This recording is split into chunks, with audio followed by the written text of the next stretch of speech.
মার্কিন যুক্তরাষ্ট্র মধ্যপ্রাচ্যে অতিরিক্ত সেনাবাহিনী পাঠাচ্ছে।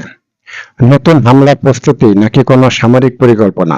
প্রিয় দর্শক, ইরানের উপরে হয়তো সামরিক চাপটা বাড়ানোর জন্য হয়তো এই পরিকল্পনা তারা করতেছে, এবং এখানে আরো কিছু পরিকল্পনা আছে। যুক্তরাষ্ট্র হয়তো ভবিষ্যতে সামরিক অভিযান যদি চালায়, তার জন্য অতিরিক্ত সেনাবাহিনীর দরকার হতে পারে, এবং সেই অতিরিক্ত সেনাবাহিনীটা হয়তো মধ্যপ্রাচ্যে তারা রেডি করতেছে। এবং আরো বেশ কয়েকটি কারণ এখানে থাকতে পারে, সেটা হলো যে মিডল ইস্ট তাদের মিত্র দেশ এবং ইসরায়েলও তাদের মিত্র দেশ।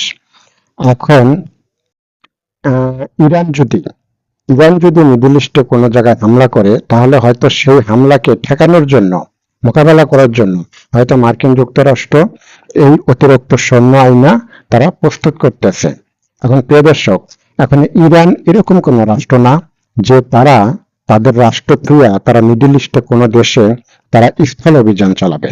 এরকম কোনো রাষ্ট্র তারা না। ইরান এমন একটি রাষ্ট্র, তাদের দেশে যদি কেউ ঢুকে পড়ে তাহলে ইরান কিন্তু তাদেরকে আর বের হতে দিবে না। এই যে বের হতে দিবেন না, এটা কিন্তু নতুন কথা না। এই কথাটা কিন্তু সেই শত শত বছরের পুরনো কথা। কারণ শত শত বছর আগেও ইরানে যারা ঢুকেছিল ইরানকে দখল করার জন্য, ইরানকে লুটপাট করার জন্য, তারা ঢুকেছে, কিন্তু তারা ইরান থেকে বের হতে পারেনি। প্রিয় দর্শক, এই যে আমেরিকা সামরিক বাহিনী প্রস্তুত করতেছে, এইটাতে একটা জিনিস আমরা যেটা বুঝতেছি, যে এই যুদ্ধটা খুব তাড়াতাড়ি শেষ হবে না। এই যুদ্ধটা আর একটু লং টাইম চলতে পারে বা চলবে। প্রিয় দর্শক, আর একটা জিনিস দেখেন, যেখানে যুদ্ধ বন্ধ হওয়া নিয়ে এই হরমুজ প্রণালী খুলে দাও, এই ইরান আমাদের সাথে চুক্তি করতে আসতেছে, ইরান চুক্তি করে ফেলাবে।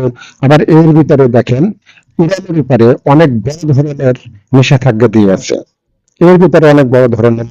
দিয়েছে।